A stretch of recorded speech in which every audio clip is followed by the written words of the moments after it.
Bom, agora são 6 horas e 17 minutos e a gente quer mandar um abraço, como diz o professor Paulo Regis, um abraço fraternal para vocês que estão nos assistindo ao vivo, também pelo Facebook. Agora a gente tem a transmissão ao vivo pelo Facebook e depois o programa na íntegra pode ser compartilhado, pode ser curtido com você que está em casa, com seus amigos, enfim, pelo Facebook mesmo. Ele já fica armazenado ali e você pode compartilhar, curtir e até mesmo comentar. A gente quer a sua participação através das redes sociais e o Facebook chegou para ficar.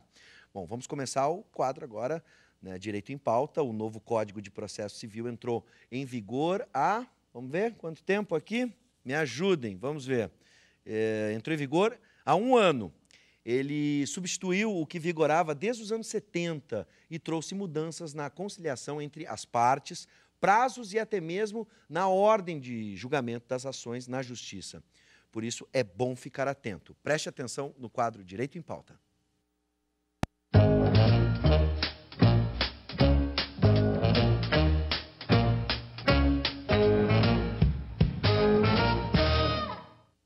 Profissionais do direito afirmam que a nova lei processual é a maior revolução jurídica do século. Ela repercute nas questões trabalhistas, eleitorais, administrativas e até mesmo penais. Boa noite, professor Paulo Regis. Aquele fraternal abraço. Boa noite, Bives. Da mesma forma, sempre é uma oportunidade de nós renovarmos a fraternidade. É verdade, professor. Hoje nós vamos contar com a professora Cristina Mota.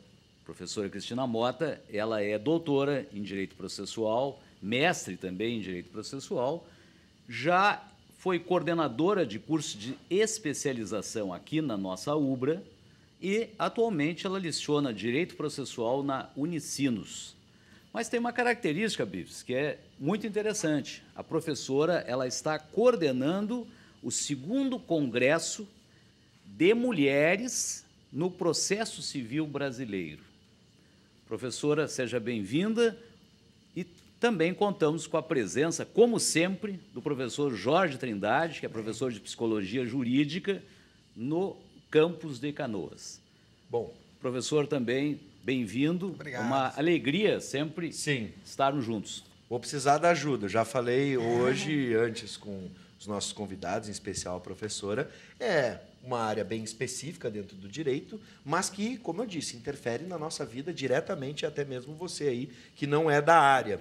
Professora, entre as mudanças, por exemplo, esta é a tentativa inicial de conciliação. Vamos pegar essa mudança primeiro, né? A tentativa inicial de conciliação entre as partes. Por que isso é importante? O que muda? Na verdade, o Código de 73, que era o que estava em vigor até então, demonstrou que as partes deviam sempre lutar pelo seu direito e aquela coisa durava e se fazia recursos e o processo se estendia, porque aí o espírito daquele código era um espírito litigante. Enquanto que o legislador de 2015, que o código entrou em vigência só em 2016, trouxe a tentativa de implantação ou de mudança de cultura na sociedade. Ou seja, o que eles querem, na verdade, é fazer com que a sociedade pare de ser tão litigante e aprenda também a compor de várias maneiras, seja através da arbitragem, da mediação ou mesmo da conciliação dentro do processo. Então, dentro desse espírito, se introduziu uma série de procedimentos, o que se chama de justiça multiportas, né, por essas várias facetas que se pode buscar para conseguir conciliar e compor os litígios. Dentro do código, dentro dos processos, se estabeleceu a necessidade de uma audiência quando se começa o processo e não uma audiência para tentar a conciliação depois, como era no Código de 73. Pelo Código de 73, o processo iniciava, o réu era chamado, trazia a sua defesa, aí depois o autor podia falar sobre a defesa, manifestavam as provas que queriam produzir e só depois disso é que se tinha uma audiência e que se tentava efetivamente uma composição. Agora se inverteu o lugar dessa tentativa de composição. Nem se faz a defesa. Primeiro vamos tentar compor. Se conseguirmos compor, finda o litígio, termina o processo. Excelente que mal explicação. começou. Perfeito. E se não conseguir compor, aí sim, vai então para a defesa e começa... Bem, eu achei que estavam longe da minha área, não. Transformações culturais, uma nova ressignificação do processo em si, como a gente entende o processo. E como nós vamos nos portar frente a esse processo. Não é uma atitude já belicosa, uma atitude de combate inicial de cada um defendendo as suas partes, e sim tentar entender cada ponto e tentar achar um ponto de convergência. E não só isso, na verdade, assim, outras alterações foram trazidas pelo legislador, também nesse sentido, para instigar ou fomentar a conciliação ou a falta de vontade de litigar. Por exemplo, se acrescentou ao litigante que fizer recursos que não têm procedência, o recurso que não vai ser dado guarida, esse vai acabar gerando um ônus maior dentro do processo, trazendo honorários maiores para os advogados, que quem tem que arcar são as partes. Ou seja, as partes pensarão 2 vezes antes de recorrer. Verdade. Bives, eu acho que seria interessante, completando o que a professora Cristina mencionou, a questão dos laudos. E aí eu gostaria de ouvir o professor Jorge Trindade. Nessa questão de conciliação e mediação, a questão laudo, ele é prévio, ele é posterior, como é que se faz a contraprova? Ou seja, porque a parte pode entrar já com o laudo na exordial, na petição inicial, como é que funciona? Pela nova regra processual. Sempre muito fraterna a pergunta do professor Paulo Regis, né? E, fraternalmente, vamos dizer o seguinte, eu vejo 2 grandes benefícios há muitos benefícios, mas eu destacaria 2. O primeiro é tirar justamente essa noção do processo como combate, Sim. onde tem um vencido e um vencedor. Ora, essa noção tem que ceder lugar para meios alternativos de solução. O que se precisa, quando há conflitos, é a solução dos conflitos. Na verdade, tem até alguns autores que dizem que os conflitos não se resolvem. Os conflitos se compõem. Nós precisamos compor conflitos. Mediação, conciliação, etc, etc. Desarmar as partes desse espírito do combate, onde tem o vencido e o vencedor e saem ambos insatisfeitos.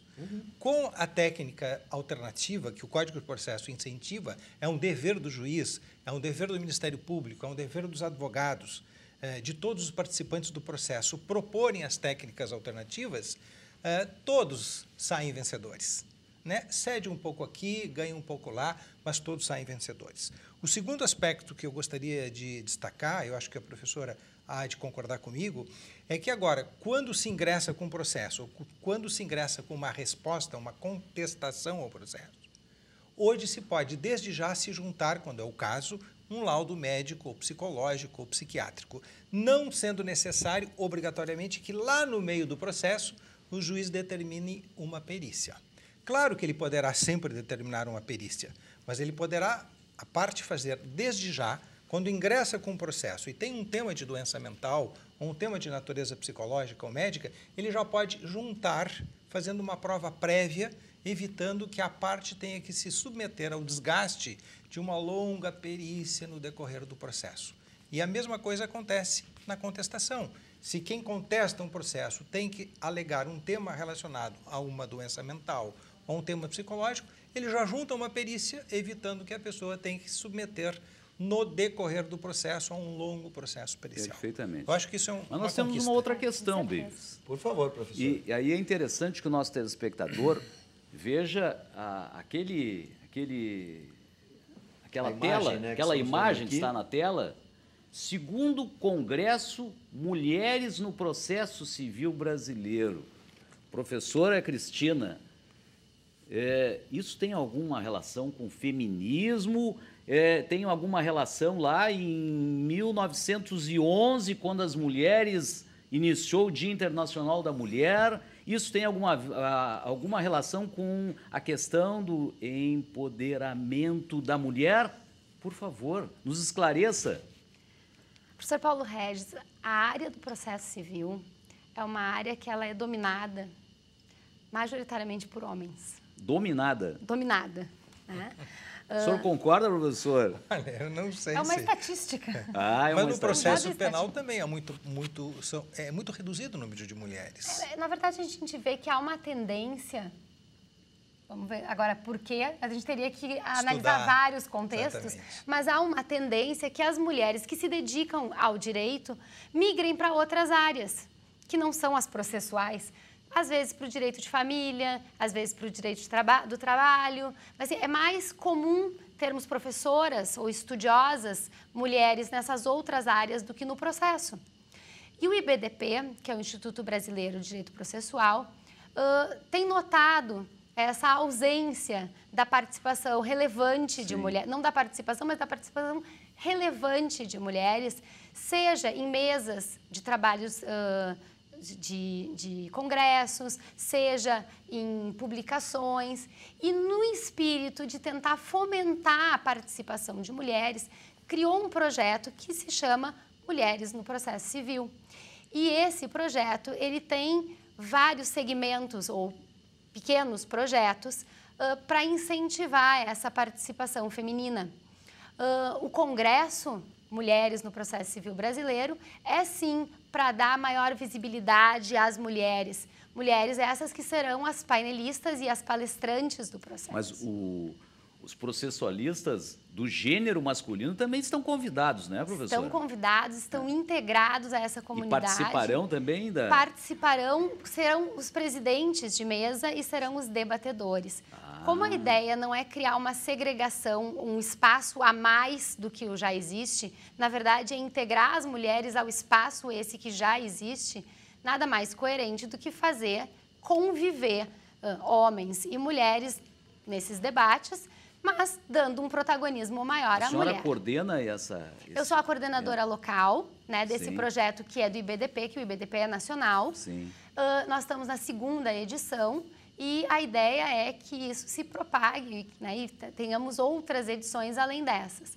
Além do congresso, um outro segmento que foi criado pelo IBDP foi um prêmio, o qual vai ser agraciado nesse congresso, que vai ser para os 2 melhores artigos jurídicos que foram submetidos a uma comissão. Por quê? Porque incentiva a mulher a escrever e a pesquisar também sobre o processo civil. Outro segmento que foi estabelecido pelo IBDP foi a criação de um projeto que se chama Afiliadas Acadêmicas, aonde homens e mulheres já com mais experiência, professores, doutores, já mestres, se encaminharão como padrinhos e madrinhas dessas afiliadas mais jovens, fomentando, instigando e ajudando a escrever, pesquisar e ter mais produção jurídica. É interessante isso. Especialmente a gente está dentro de uma universidade, né, a Universidade Luterana do Brasil, onde outros campos deveriam seguir, como os campos da engenharia, né, e também penso na política, onde a representatividade ainda não é a desejada. Né? Vamos voltar para o processo? Vamos voltar para o processo. Vamos falar agora sobre... Professor, me ajuda. Vamos falar sobre a ordem dos julgamentos. A ordem de julgamento que, segundo aqui consta, né, não previa uma ordem de julgamento de processos o processo civil anterior, a versão anterior. Agora a lei prevê que os processos devem ser julgados de acordo com a ordem de antiguidade. E aí a pergunta, isso pode aumentar a demora ou não?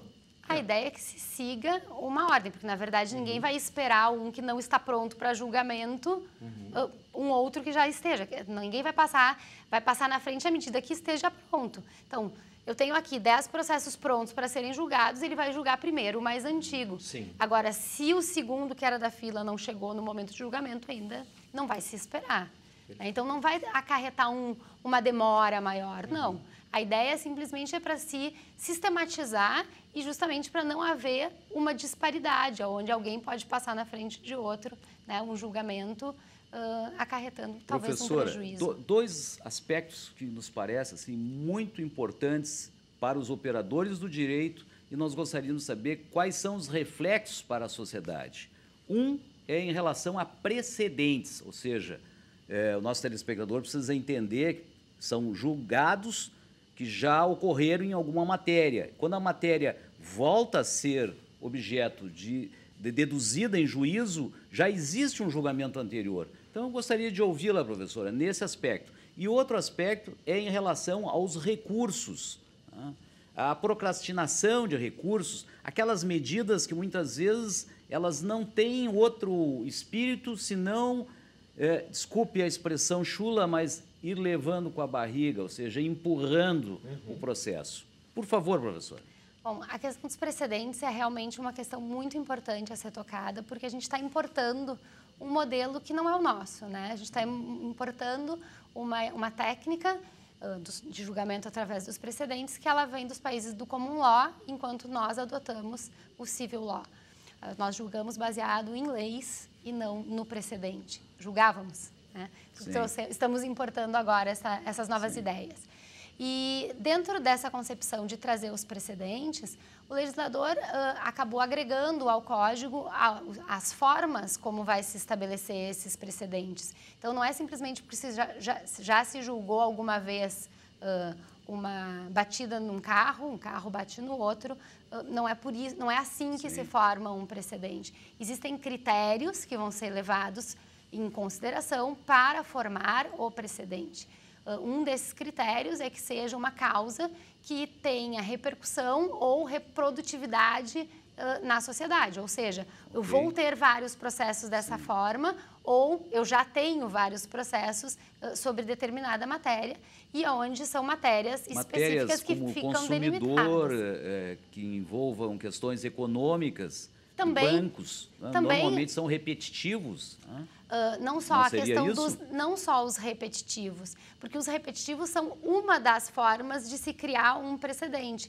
Quando eu tiver múltiplas ações, e aí que vão gerar um recurso repetitivo, poderá assim, então, se gerar o precedente. Mas eu tenho, por exemplo, o incidente de assunção de competência, que ele é diferente. Na verdade, é quando o julgador identifica que poderá haver multiplicidade de processos, mas ele não os tem agora nesse momento, e aí, então, ele avoca esse tema para julgar e que depois passe a ser E para o nosso telespectador, professora, qual é a vantagem para o cidadão que demanda no judiciário? A ideia é que a consequência disso traga uma maior celeridade para a justiça. Né? Perfeito.